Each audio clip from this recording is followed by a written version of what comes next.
जिससे हमारी ट्रेडिंग अगर 1% भी इंप्रूव हो जाती है तो कंपाउंड करके हमारी ट्रेडिंग में बहुत फर्क पड़ता है। सिर्फ वही बोल सकते हैं जिनके पास इनसाइडर का खबर है क्या जो ये मूव क्रिएट कर रहा है वो हम लोगों को अपने ट्रेड्स को बेटर प्लान करने में मदद करता है और साथ ही साथ हाय एवरीवन। हम सभी ने आरएसआई के बारे में तो सुना ही होगा, बट आज हम आरएसआई के बारे में बात नहीं करने वाले हैं। उसी के जैसा एक और इंडिकेटर है जिसका नाम है स्टोकास्टिक, उसकी बात करने वाले हैं। इसके थोड़े लेवल्स अलग हैं, इसको देखने का तरीका अलग है एंड इसे भी हम ट्रेडिंग सिस्टम में अगर डालते हैं तो इससे भी हम हमारे ट्रेडिंग को और अच्छे से एनहांस कर सकते हैं और बहुत सारे ट्रेडिंग डिसीजंस में हेल्प करता है ये हमें। तो आज हमारे साथ भरत सर है। Hello Bharat sir. तो आज हम सीखेंगे स्टोकास्टिक आपसे। यस। तो ऐसा है कि आरएसआई आप सब जानते हैं कि आरएसआई जब हम यूज़ करते हैं या आरएसआई की जब कैलकुलेशन होती है तो आरएसआई प्राइस के क्लोज को लेती है। जो प्राइस आज किस रेंज पे कहाँ पर क्लोज हुआ है उसको आरएसआई मेजर करती है। लेकिन जब स्टोचैस्टिक की हम बात करते हैं तो स्टोचैस्टिक थोड़ा सा डिफरेंट कैलकुलेशन में आता है क्योंकि स्टोचैस्टिक एक प्राइस के रेंज को मेजर करता है। मतलब कि पिछले अगर हम 14 पीरियड के स्टोचैस्टिक को यूज़ कर रहे हैं तो वो पिछले 14 पीरियड के प्राइस के रेंज को आज के प्राइस से मेजर करता है। तो ये आरएसआई से अलग है। तो इसीलिए हम इसको आरएसआई के साथ भी इस्तेमाल कर सकते हैं। तो we are not using the same type of indicator. हम एक ऐसे इंडिकेटर को यूज कर रहे हैं जो अलग है थोड़ा सा आरएसआई से। तो जब हम स्टोचैस्टिक्स की बात करते हैं, सेटिंग्स की बात करते हैं, तो हम इसकी स्टोचैस्टिक जो है सेटिंग जो है 14, 5 और 3 रखेंगे। तो 14 इसका लुक बैक पीरियड है, 5 जो है वो स्लो स्टोचैस्टिक और 3 जो है वो फास्ट स्टोचैस्टिक। ये हम सेटिंग यहाँ पर इसकी रखेंगे। और जब स्टोचैस्टिक लोग जनरली ट्रेड करते हैं ना और या स्टोचैस्टिक को जब एनालाइज करते हैं तो इसको as a buy sell indicator की तरह यूज करते हैं। मतलब कि अगर आप यहाँ पर स्टोचैस्टिक देखोगे तो इसके क्रॉसओवर्स को ना लोग जो है जनरली बाय सेल इंडिकेटर की तरह यूज करते हैं। लेकिन मैंने पहले भी कहा है और मैं अभी भी कहता हूँ कि कोई भी इंडिकेटर जो है that shouldn't be your buy sell. मतलब कि वो आपके बाय सेल का इंडिकेशन नहीं होना चाहिए। इंडिकेटर्स सिर्फ हमें ये इंडिकेट करते हैं whether the trend is strong और नॉट, वेदर द मोमेंटम अभी है कि नहीं है। तो हम आज एग्जैक्टली आपके साथ वही देखेंगे कि स्टोचैस्टिक को हम कैसे मोमेंटम, प्राइस के मोमेंटम को फिगर आउट करने में यूज कर सकते हैं।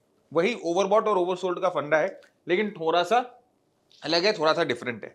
तो स्टोचैस्टिक का जो ओवरबॉट का लेवल होता है वो जनरली 80 के ऊपर का होता है और ओवरसोल्ड का जो लेवल होता है वो 20 के नीचे का होता है।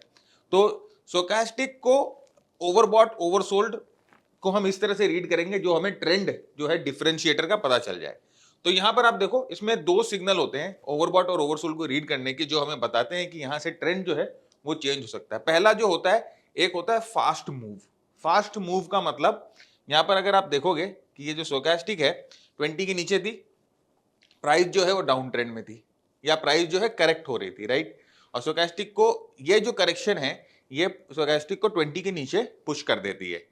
अब यहां से ये जो पुल बैक आया है, राइट, ये जो पुल बैक आया है इसमें आप देखो स्टोचैस्टिक जो है एक ही बार में, है ना, ओवरबॉट लेवल पे चली गई। मतलब 20 ओवरसोल्ड लेवल थी, फिर यहां पर ये जो फास्ट मूव आया, ये जो स्ट्रॉन्ग मूव आया, इसने एक ही झटके में या एक ही इंस्टेंट में उठा के स्टोचैस्टिक को ओवर बॉट लेवल पे ढकेल दिया। तो आप इस मूव के इंटेंसिटी को समझ सकते हो कि जो चीज ओवरसोल्ड लेवल पे थी अचानक में इतनी स्ट्रॉन्ग बाइंग आई, अचानक में इतना स्ट्रॉन्ग मोमेंटम पुश हुआ कि प्राइस जो है सीधा ओवरबॉट हो गया। तो ये पहला सिग्नल होता है जो हमें बताता है और जो हमें एक तरह से इंडिकेशन देता है कि यहाँ पर ट्रेंड जो है वो चेंज हो सकता है या मोस्ट प्रोबेबली यहाँ पर ट्रेंड चेंज हो चुका होता है। तो जब ये सिग्नल मिले तो हम लोगों को क्या करना है ना, ये स्टॉक को अपने वॉच लिस्ट में रख लेना है। This is not a buy signal, अभी आउटराइट बाय सिग्नल नहीं है। अब सेकंड हम लोगों को क्या पता करना है कि भाई ठीक है यहां पर एक स्ट्रॉन्ग मूवमेंट तो आ गई, लेकिन अब ये स्ट्रॉन्ग मूवमेंट जो है वो सस्टेन होनी चाहिए। अभी ऐसा भी हो सकता है कि कुछ शॉर्ट कवरिंग टाइप की इस तरह से मूवमेंट आई और दूसरे ही पल जो है प्राइस वापस नीचे की तरफ चली गई। तो ये सस्टेन भी होनी चाहिए। अब इस सस्टेन होने को हम कैसे मेजर करेंगे, उसके लिए भी हम स्टोचैस्टिक्स का यूज करेंगे। तो आप यहां पर एक चीज नोटिस करो, प्राइस जब ओवरबॉट हो रही है, राइट, 80 के ऊपर जा रही है और अब इतने बड़े मूव के बाद एक हल्का सा करेक्शन हमारा एक्सपेक्टेशन होता है कि प्राइस जो है हल्का सा एक बार करेक्ट करे। तो जब ये प्राइस करेक्ट करेगी ना, ये जब यहां पर देखिए स्टोचैस्टिक को जब आप ये प्राइस करेक्ट करेगी तो उस समय ये मेक श्योर करना होगा कि जो स्टोचैस्टिक है वो ओवरसोल्ड नहीं हो। तो ओवरसोल्ड मतलब कि 20 के नीचे नहीं जाए या 20 के लेवल को जस्ट किस करे, राइट। तो यहां पर आप देखो ये स्ट्रॉन्ग मूव, फिर ये करेक्शन, और यहाँ पर आप देखेंगे जो स्टोचैस्टिक है वो ओवरसोल्ड नहीं हो रही है। तो अगर ओवरसोल्ड नहीं हो रही है इसका मतलब कि यहाँ से जो ट्रेंड है, ट्रेंड में मूव में दम है और ट्रेंड यहाँ से ऊपर की तरफ मूव कर सकती है, राइट। तो आप देखो कि जब तक ये higher top higher bottom higher top higher bottom, जैसे हम लोगों ने डाउ थ्योरी में सीखा था कि जब तक trend higher top higher bottom बना के जाएगा वो ट्रेंड इंटैक्ट रहेगा, वैसे ही आप देखो स्टोचैस्टिक जो है वो ओवरबॉट हो रहा है, ओवरसोल्ड नहीं हो रहा है, ओवरबॉट हो रहा है, ओवरसोल्ड नहीं हो रहा, ओवरबॉट हो रहा है।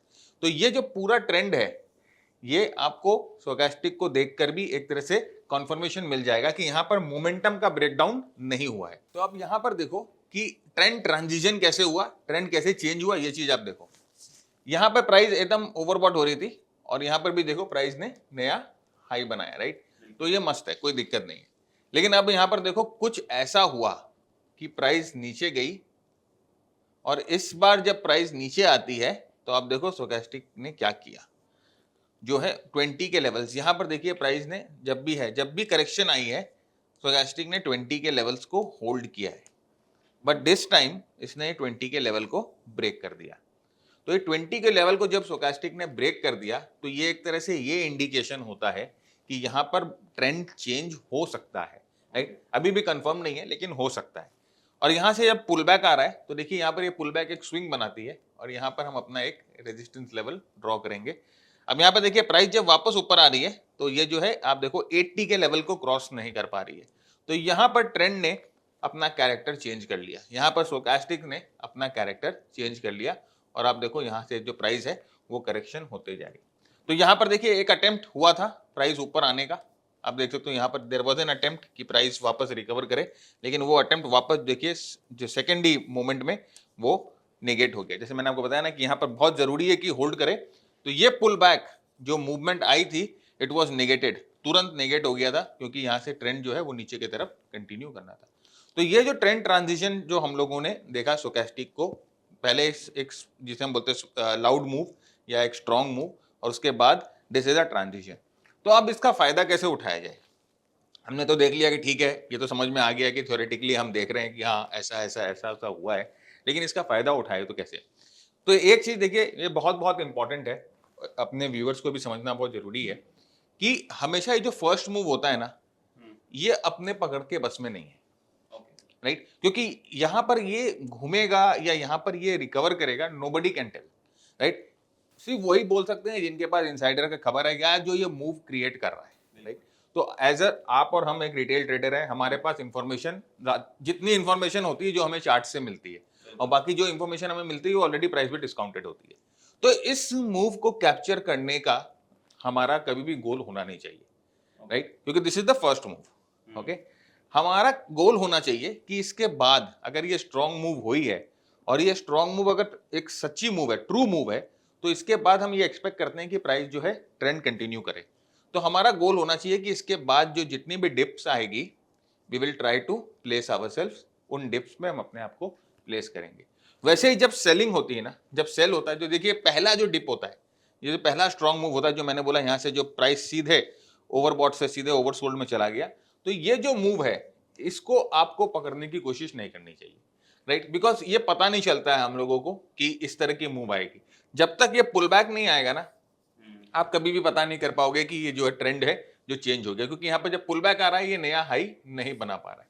तो हम लोगों का गोल क्या है, we will try to place ourselves जहां पर पुल बैक आता है।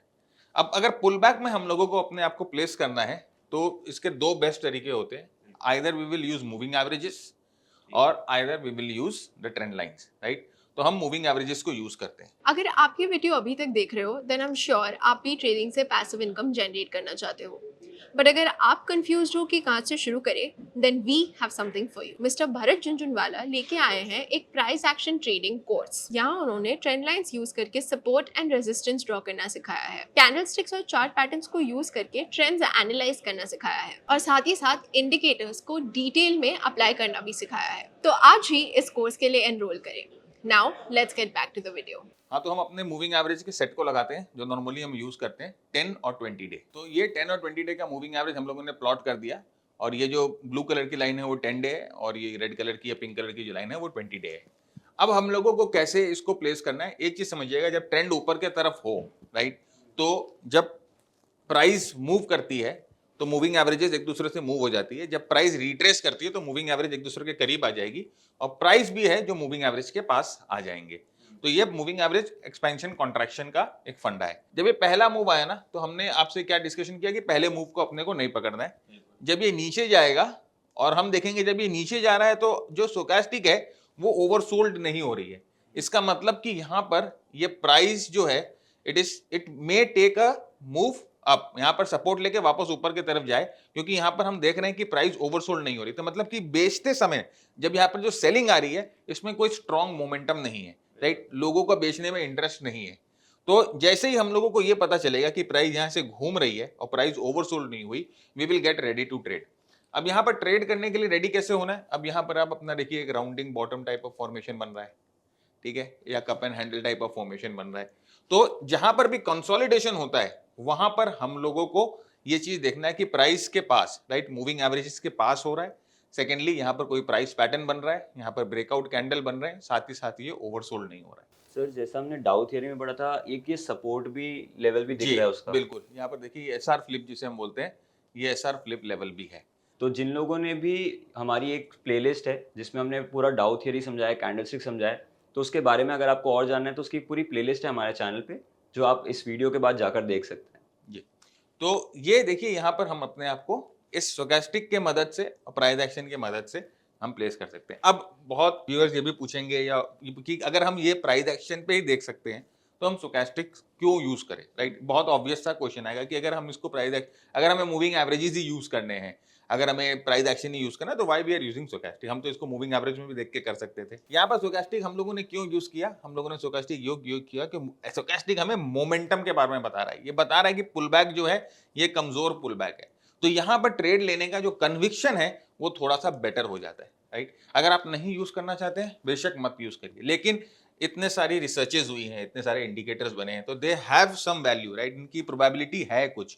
तो अगर ट्रेडिंग में हम कुछ भी ऐसा सीखे या कुछ भी ऐसा टेक अवे हम करते हैं जिससे हमारी ट्रेडिंग अगर 1% भी इंप्रूव हो जाती है तो कंपाउंड करके हमारी ट्रेडिंग में बहुत फर्क डालता है, राइट? तो ये हो गया हमारे लॉन्ग साइड का ट्रेड। अब ऐसा ही देखेंगे एक शॉर्ट साइड का ट्रेड। अब देखिए इसी चार्ट पे आप देख सकते हैं, तो ये जो पहला मूव जब आया तो आप देखो कि स्टोचैस्टिक जो है वो ओवरसोल्ड हो गया, राइट? अब ये ओवरसोल्ड हो गया, इसका मतलब कि यहाँ पर जो सेलिंग है वो बहुत स्ट्रॉन्ग सेलिंग है। यहाँ ओवरसोल्ड नहीं हुआ था, इसका मतलब सेलिंग में मोमेंटम नहीं थी। यहाँ ओवरसोल्ड हुआ, इसका मतलब सेलिंग में स्ट्रॉन्ग मोमेंटम है। अब स्ट्रॉन्ग मोमेंटम जब सेलिंग में हमें मिली, ये देखिए हम पहला पुल बैक देखते हैं, और ये पहला पुल बैक आप देखिए 80 के ऊपर नहीं जा पा रहा है। तो वंस ये 80 के ऊपर नहीं जा पा रहा है, अपने आप को 80 के ऊपर नहीं लेके जा पा रहा है, मतलब कि यहाँ पर जो ये पुल बैक है वो भी कमजोर है। तो यहाँ पर पहला जो सिग्नल मिला, यहाँ पर स्ट्रॉन्ग सेल मिला, स्ट्रॉन्ग मूवमेंट नीचे की तरफ मिला, फिर यहाँ पर पुल बैक कमजोर मिला, जो कि हमें बताता है कि यहाँ पर आप जो है ट्रेड ले सकते हैं। लेकिन अगर आप यहाँ पर देखो तो एक फ्लैग टाइप ऑफ पैटर्न बन रहा है, राइट? यहाँ पर आप एक बेयर फ्लैग बोलिए या राइजिंग वेज बोलिए, तो आप अपने आप को यहाँ पर भी ट्रेड में एंटर कर सकते हो। उसके बाद देखिए वापस जब प्राइस ऊपर की तरफ आती है, और आप यहाँ पे देखिए वापस जो है यहाँ पर प्राइस वापस ऊपर की तरफ नहीं जा पा रही। देखिए यहाँ पर वापस आप देखो जो है 80 के ऊपर प्राइस क्रॉस नहीं कर पा रही है। तो यहाँ से वापस जो है एक, अगर आप वापस अपनी एंट्री चाहो तो एक एंट्री यहाँ पर भी कर सकते हो, जो कि मूविंग एवरेज के रेजिस्टेंस पे है। तो इस तरह से स्टोचैस्टिक जो है वो हम लोगों को अपने ट्रेड्स को बेटर प्लान करने में मदद करता है, और साथ ही साथ एक अच्छा कन्विक्शन भी देता है। स्टोचैस्टिक में और भी सिग्नल्स होते हैं, जैसे कि डाइवर्जेंस सिग्नल होते हैं, और इसमें जैसे मैंने कहा कि बाय सेल जो है बहुत लोग यूज करते हैं। लेकिन अगर आपको स्टोचैस्टिक सही तरीके से यूज करना है और आप चाहते हो कि इफेक्टिवली आपके लिए काम आए, तो use only 2 signals. First is this overbought oversold signal, and second is the divergence signal, right? तो डाइवर्जेंस सिग्नल के बारे में कभी और चर्चा करेंगे, अभी पहले व्यूअर्स ये वाले सिग्नल को प्रैक्टिस करें। सर बस मेरा एक सवाल है कि इस समय पे जब ये वाली रैली आई थी तब स्टोचैस्टिक बढ़ा और 80 के ऊपर भी Right. गया, और अगर शायद हम इसे एक मूव भी कंसिडर कर सकते थे क्योंकि ऑलमोस्ट उस प्राइस पे आ गया। हाँ। तो ऐसी सिचुएशंस में हम कैसे बचा सकते थे? राइट, मैंने आप देखिए, मैंने अभी भी पहले इसीलिए मैंने यहाँ पर ये क्लैरिफाई किया, जो पहला मूव आएगा ना वो अपने बस में नहीं है, उसको अपने को नहीं करना है, राइट? क्योंकि ये मूव जो है ये कोई बड़ा प्लेयर कर रहा है या कोई शॉर्ट कवरिंग की वजह से, व्हाटएवर इट इज, ये नीचे गिरने के बाद ये पहली करेक्शन ऊपर आई, तो पहली करेक्शन में ऑफकोर्स 80 के ऊपर गई स्टोचैस्टिक, राइट? अब हम लोगों को लगा कि यहाँ पर मोमेंटम अच्छा हो गया, we get ready to trade. यहाँ पर मैंने दूसरा सिचुएशन क्या बताया था कि जब करेक्शन होगा तो we have to make sure that ये 20 को तोड़े नहीं। तो यहाँ पर देखिए जब ये करेक्शन हुआ ना तो इट ब्रोक द 20 लेवल्स। तो अगर ये 20 के लेवल को ब्रेक नहीं करता, यहाँ पर रुक जाता है, यहाँ से घूम जाता, देन हमारे लिए हो सकता है कि यहाँ पर कोई ट्रेंड रिवर्सल का ट्रेड हमें मिलता है और हम यहाँ पर एंटर कर सकते हैं। तो ये चीज ध्यान रखनी है कि पहला move like we are not going to trade it. यहाँ पर हम देखेंगे कि वेदर यहाँ पर ये बाइंग जो है वो रियल है कि नहीं है, और रियल है तो हमें स्टोचैस्टिक से भी सिग्नल मिल जाएगा। आई होप आपको स्टोकेस्टिक के बारे में एक आइडिया लगा होगा एंड कैसे फर्स्ट मूव के पीछे ना भागकर आप खुद को बड़े लॉसेस से भी बचा सकते हैं और अपनी एंट्री बेटर कर सकते हैं। एंड आई होप इस वीडियो से कुछ ना कुछ आपको सीखने को मिला होगा एंड हेल्प हुई होगी। तो प्लीज़ इस वीडियो को लाइक कर दीजिए ताकि हम आप जैसे कई ट्रेडर्स तक पहुंच पाएँ, एंड इस चैनल को सब्सक्राइब कर दीजिए क्योंकि हम इधर ऐसी इंटरेस्टिंग वीडियोस लेके आते रहते हैं जहाँ पर हम कुछ ना कुछ सभी ट्रेडर्स के लिए लेके आते हैं। तो आई होप आपको मज़ा आया होगा। तो मिलते हैं अगली वीडियो में।